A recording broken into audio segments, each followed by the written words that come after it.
ইলেকশনের ডেট ঘোষণা হয়েছে। ফেব্রুয়ারিতে নির্বাচন হবে। ফেব্রুয়ারিতে নির্বাচন হবে না।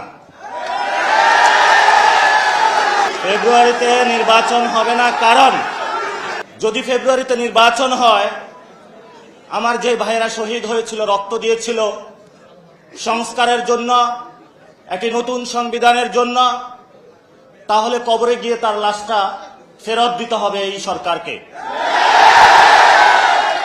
আমার যে ভাইয়ের হাতটা চলে গিয়েছিল, যদি সংস্কার কাজ শেষ না করে নির্বাচন হয়, তাহলে এই সরকারকে আমার ভাইয়ের হাতটা ফিরিয়ে দিতে হবে।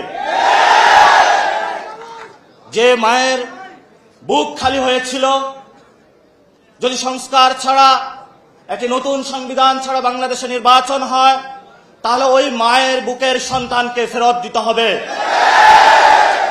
কিন্তু বাংলাদেশে আমরা দেখতে পাচ্ছি একই সংস্কৃতির ডামাডোলে, একই ফ্যাসিবাদী সংবিধানে, একই সিস্টেমের মধ্য দিয়ে আমরা নির্বাচনে যাচ্ছি।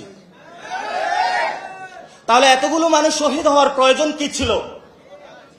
এতগুলো মানুষ আহত হওয়ার প্রয়োজন কি ছিল?